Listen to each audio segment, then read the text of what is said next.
Hey all, here OS Reviews. Over the past few months, we've checked out a number of popular AirPod clones, which surprisingly are getting better and better in terms of their quality at a fraction of the price of the actual AirPods. Well, today we're taking a look at another version, but what makes these unique is they come in a number of cheerful colors. It's actually known as the Macaron series, which are these vibrant, cheerful pastries that are not only tasty but just very cute looking. It uses Bluetooth version 5.0, so it has improved lower latency and better range. And probably the best part about these is the price. They actually sell for only $12 a pop, which is incredibly low cost, the cheapest I've seen yet for AirPod clones. They do have touch controls, which allows you to tap on them to gently play and pause your music, although these ones I believe don't come with the ability to automatically play and pause the sound if you remove them from your ears, like some of the other more expensive clones that we've seen. They're dubbed as the new i12s. i12s we've seen in the past have been pretty popular. The new ones, again, support wireless charging, so you can pop these onto a Qi charging mat and quickly top it up. Works in both the mono and stereo modes, so you can use either one or two at the same time. Battery life is still a little on the low side. It will last for around 4 hours on a single charge. The battery case provides 4 additional charges when on the road, so you get a combined total of around 20 hours or so. That's about the same as the actual AirPods, but it's not going to be an endurance champion. And a quick ad here that shows off the vibrancy of the colors, very attractive. Now, something to keep in mind though is that this does not support, say, Qualcomm's aptX for the absolute lowest latency in the world, but it does have Apple's SBC and AAC support. And the place where I picked these up was from LITBest, which is a website that sells a lot of electronics from Shenzhen. It's pretty similar to GearBest, Banggood, and some of the other sites that we've seen. And because they are a large distributor, that's why the price has been so low. Interestingly, it comes in 2 packaging versions. It's called the inPods i12 Macaroons. And on the side here, just kind of labels what the colors are. So we have a blue version, a green version, and a yellow version. And then the back here is just very simple. It just says supporting Android and iOS, Bluetooth 5.0. As for what's inside, also very simple. We have just the inPods themselves, in addition to a quick start guide that tells you how to quickly pair it with your phone, and there's also a charging cable using standard Lightning. As far as the texture is concerned, it is made out of a soft touch rubber material compared to the polycarbonate plastic, which is more rigid on the original AirPods. It does mean that this is going to be better when it comes to withstanding fingerprints and scratches, and overall I like the texture here a little more than just the regular plastic. It's quite reminiscent of the black pods that we also did a review on a while back.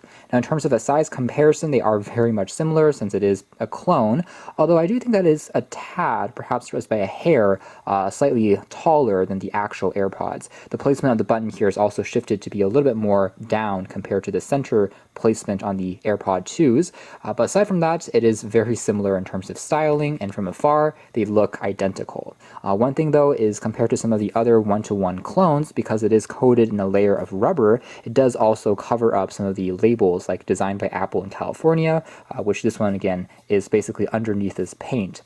As far as supporting wireless charging is concerned, it certainly does work. We have a wireless charging mat here. If I just kind of pop it onto the top, you see that it begins charging. With that being said, the charging support is a little bit more finicky or temperamental compared to some other TWS buds we've seen in the past, in the sense that I have tried it with some other wireless charging mats where it didn't seem to want to charge, maybe because the wattage is so low compared to, say, wireless charging on a phone, for instance, which requires more power. So it's a little bit hit or miss, but you do get that wireless charging function if you need it.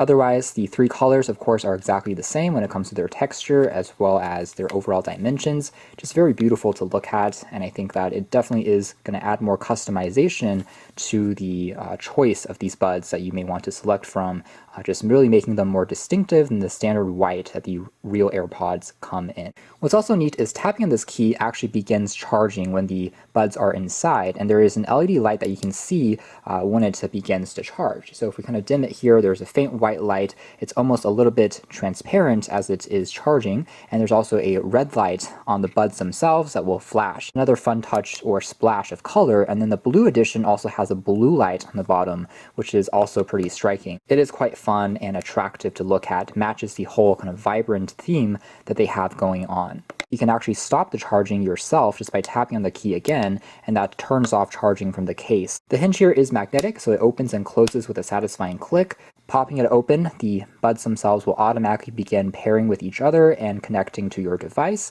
and overall it is quite a familiar sight, although again the LED lights on the stem is not quite one-to-one compared to the real AirPods, which have the lights more embedded. It is again coated in a soft touch rubber material, just like the casing, which makes them feel pretty snug and resistant to fingerprints.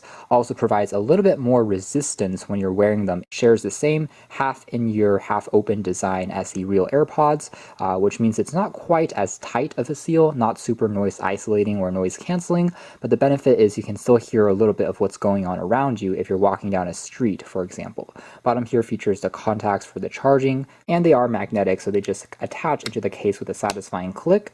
Compared to, say, the real AirPods, there are still some minor differences, such as some of the sensors are actually covered up by the rubber, but that's perfectly fine.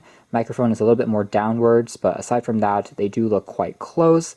The bottom here, though, the charging contact point is a little different as well, whereas Apple has used kind of one contact. They have two on the i12s, but again, for $12 replicas, I think it's already quite good when it comes to the cheerful nature of what you're getting here. Connecting to your iOS or Android device is also extremely easy, especially if you're using iOS. Basically, once you pop them out of the case, they can begin pairing with your phone. And although the name is recognized as the i12 as opposed to, say, AirPods, we are able to see things like the battery status remaining. Moving into audio quality and performance, I would say that they are surprisingly sound for only $12. Overall, it connects well without any real drops or problems in terms of the left and right side syncing, and was quite stable even when I was doing things like playing and pausing the track or moving around the room with the phone a little bit further away. Now, of course, compared to much more expensive audiophile grade buds, you don't get as much detail or perhaps clarity, but for the budget price, they sound very good in terms of having adequate volume, so they get quite loud. Surprisingly, a good amount of bass as well. So if you're listening to drum beats, anything with a kick or EDM type music, it is quite satisfying. Mids are also nice and clear, so for pop music, for watching YouTube videos with, it doesn't really pose a problem. Compared to the original i12s and the black pods that we did a review on a few months back, the sound quality has actually slightly improved.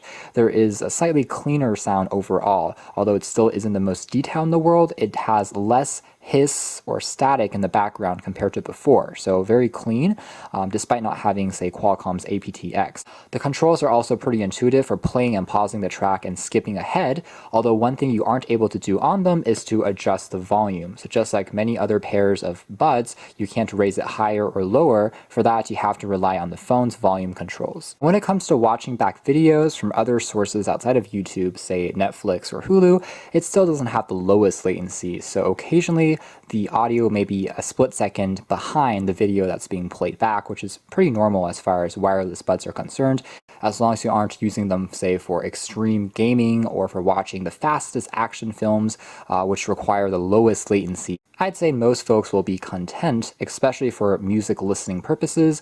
It definitely works without any real problems. So that's more or less it as far as our hands-on review of the Macaron series inPod 12s, AirPod clones that sell for, again, only $12, and surprisingly good value, I'd say, for the low cost, even though they aren't necessarily true one-to-one clones, I'd argue. So if you're interested, you can check out more details in the links down below. Thanks for watching here at OS Reviews. That's been the inPod 12 Macaron series AirPod clones.